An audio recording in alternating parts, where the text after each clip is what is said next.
है कि आप आने वाला 20 फरवरी से अंडर स्टेट पे जा रहे हैं। देखिए, मैंने गवर्नमेंट ऑफ इंडिया को मैं 10 दिन दिल्ली में बैठा रहा। मैंने पिछले 1 साल से बहुत मीटिंग भी की है।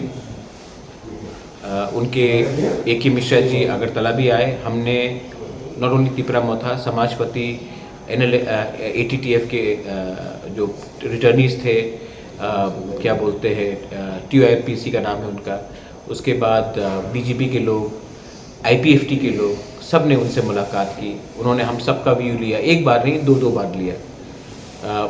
उसको छोड़ के भी मेरे संग बहुत बात मीट हुई। तो अब मैं वेट कर रहा हूँ और क्या हो रहा है, बोलते हैं हो जाएगा हो जाएगा हो जाएगा। तो कब तक हम अपने गरीब लोगों को बोले कि हो जाएगा?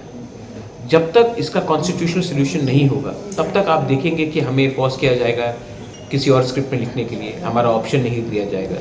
तब तक हम आज भी 95% त्रिपुरा के लोग तो त्रिपुरा के इंडिजिनस लोग तो त्रिपुरा के हैं, स्थानीय लोग हैं, आज भी उनके पास ज़मीन पट्टा नहीं है। सब फॉरेस्ट लैंड में रह रहे हैं, खास लैंड में रह रहे हैं। ये सब चीज़ को सोल्यूशन करना है कि नहीं? फंडिंग की बात है। ADC में 35% लोग रहते हैं आज के दिन, TTA ADC में हमें 2% बजट मिलता है। इसका प्रॉब्लम कौन सॉल्व करेगा? तो ये सब चीज़ के लिए हमने कहा था कि आप जल्द से जल्द एक कॉन्स्टिट्यूशनल सोल्यूशन लाइए। अगर नहीं ला रहे हैं तो मेरा कोई राय नहीं है, तब मैं निकल जाऊंगा हताई कोतवार में।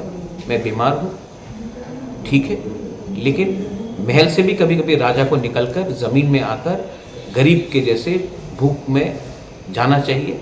और I will fast unto death till I don't get something respectable either from the Congress or from the BJP, because nobody has come and thought about the indigenous people. So whoever is willing to help us, we will talk to them.